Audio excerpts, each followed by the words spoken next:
que le Sénégal ne bascule pas dans la violence. Il y a la CEDEAO qui initie une médiation. Johnny Carson sera là aussi, selon la presse, pour rencontrer le président Blair Wade pour une ultime médiation, pour éviter qu'il y ait de grabuge. Quelle analyse en faites-vous et comment le voyez-vous? Je crois que c'est une excellente chose. Ça montre qu'il y a un consensus et que les gens voient que vraiment, pour la première fois au Sénégal, on assiste à une situation qui est inacceptable. Pour l'histoire qu'on a, la démocratie qu'on a pu préserver jusque-là est sur le point de basculer à cause d'une personne, Abdoulaye Wade. Et que les gens essaient de trouver les moyens d'influencer cette personne pour l'amener à la raison. Et je pense qu'il y a eu aussi beaucoup d'éléments qui ont eu de l'impact sur l'action qui a été prise par les pays occidentaux. Par exemple, vous avez tous lu, on a tous appris le fait que Wade ait décidé de prendre les services de lobbyistes américains en leur payant, je crois, 100 millions de CFA, juste pour pouvoir influencer l'attitude des gens par rapport à la candidature de Wade pour un troisième mandat. Et ça, c'est inacceptable. Je crois que quand les gens voient ça, qu'ils soient à l'extérieur ou à l'intérieur, c'est quelque chose qui est inacceptable et choquant.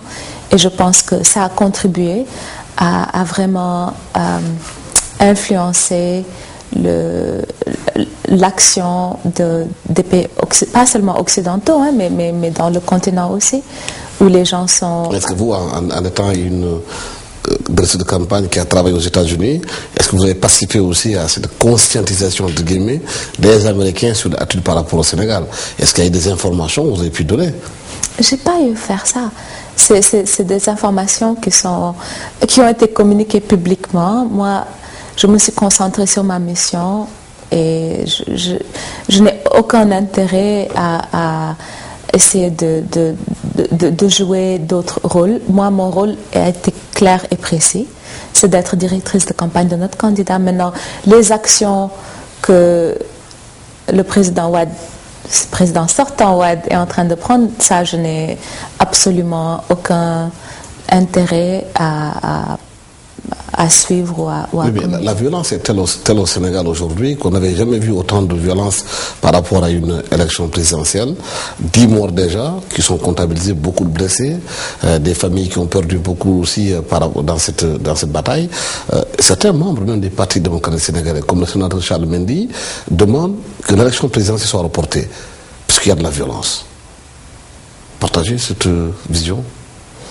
Écoutez, je pense que, comme notre candidat l'a dit, il faut qu'on respecte le scrutin, le calendrier du scrutin électoral, si possible.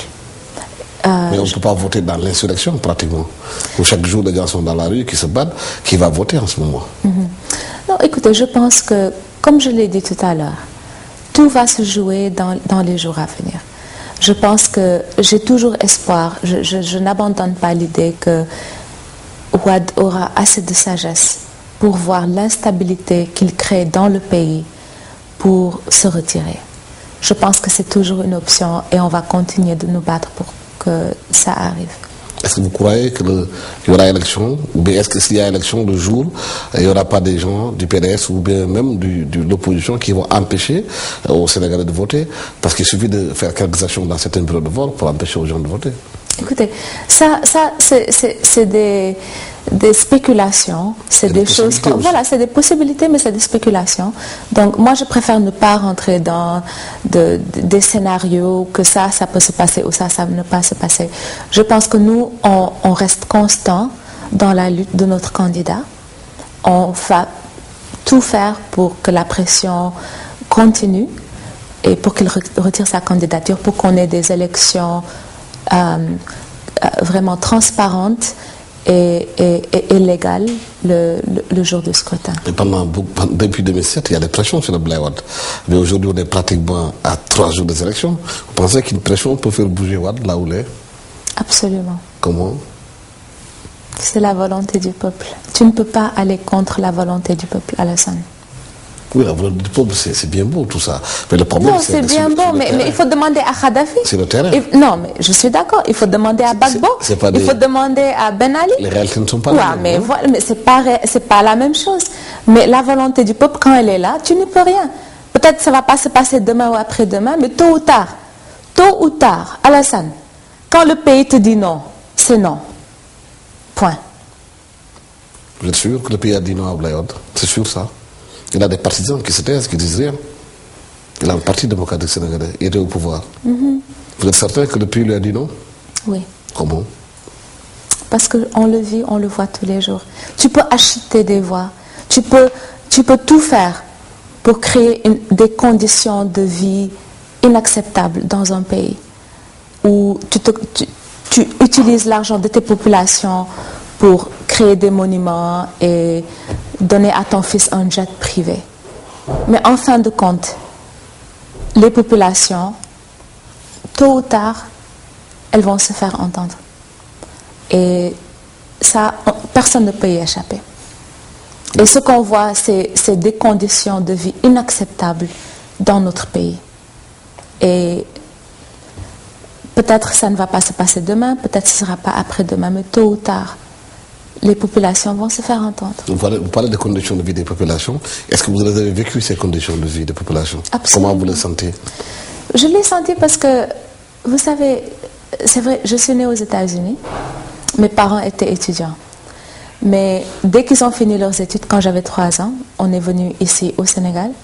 Et c'est ici que j'ai grandi. À Kaolack, à Thiès, à Dakar. Je suis allée à l'école publique. Mes parents étaient des fonctionnaires.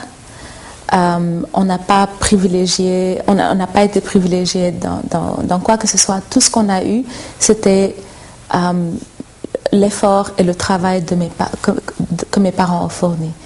Donc, je comprends très très bien la difficulté que les Sénégalais vivent. Même quand j'étais à l'extérieur, en voyant ce qui se passe, en voyant comment juste le coût du pain, le coût du riz, qui a augmenté de 3 fois en moins de 10 ans. Comment on peut expliquer ça?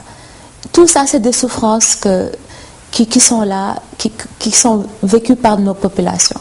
Et ça, c'est inacceptable. Certaines populations, vous dites, mais Léna, elle parle de ça, mais elle fait partie des Sénégalais d'en haut. Elle fait partie des Sénégalais qui ont eu de la chance. D'en haut?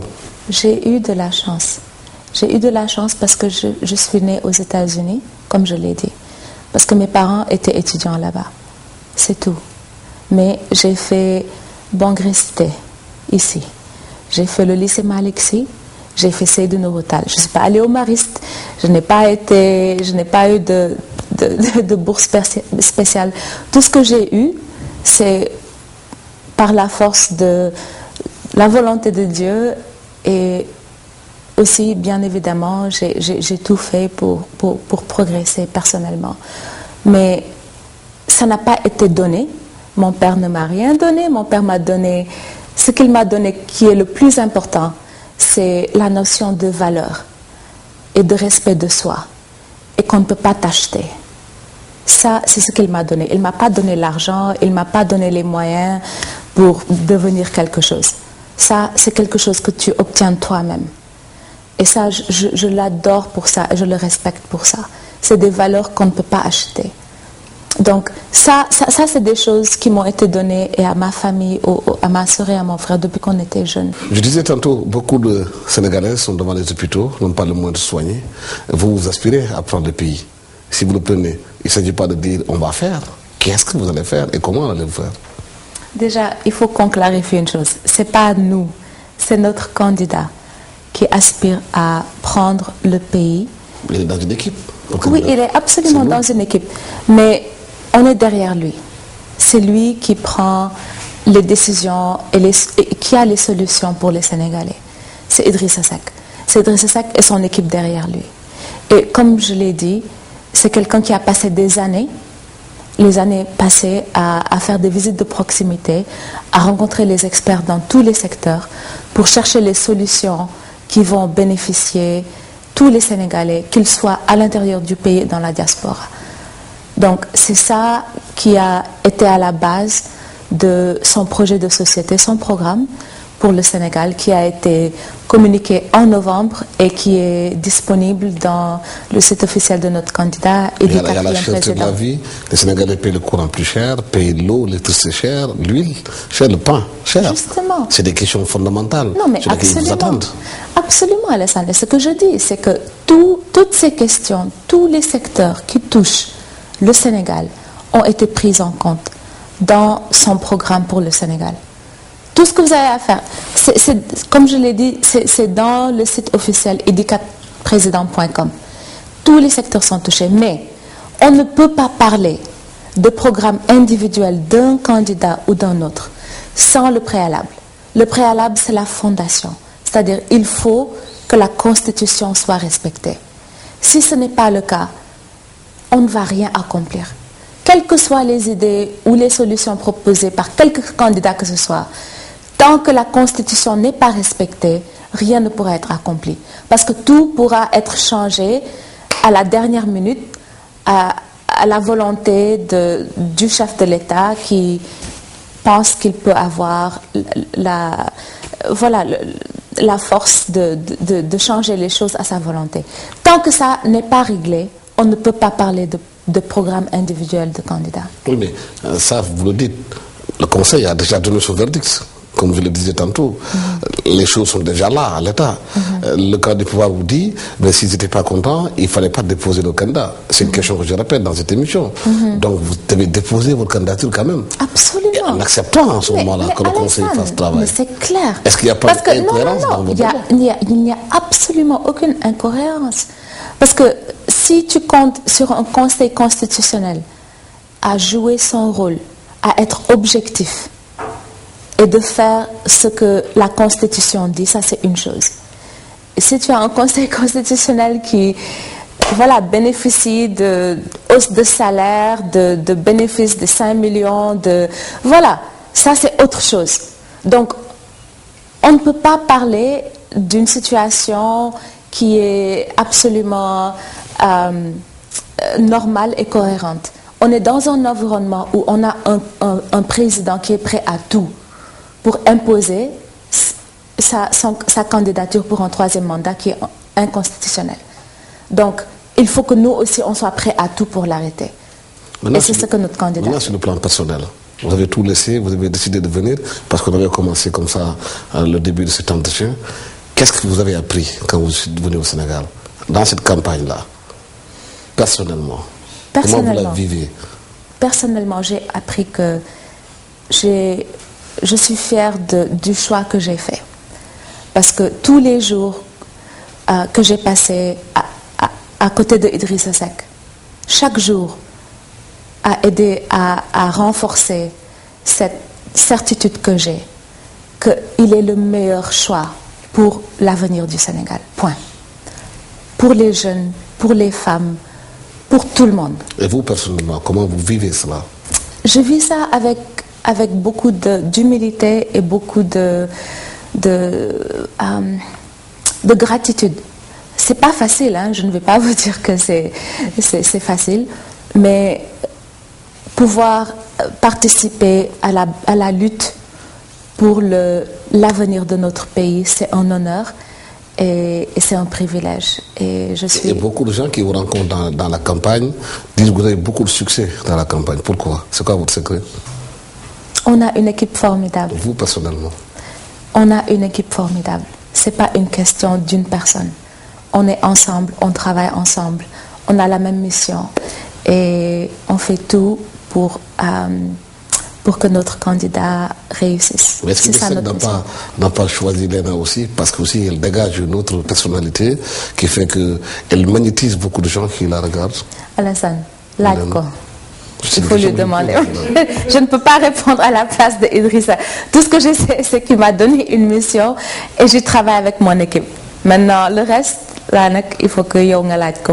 Le Sénégal semble être à la croisée des chemins. Aujourd'hui, vous êtes candidat encore, comme vous le dites, mais vous ne savez pas exactement ce qui va se passer d'ici 3 jours. C'est quoi l'avenir d'Idriss Seck aujourd'hui? Idriss Seck est un homme politique qui a une longue histoire avec le Sénégal. Il a combattu, il a tout fait pour créer la famille libérale. Et pendant 30 ans, il a tout fait.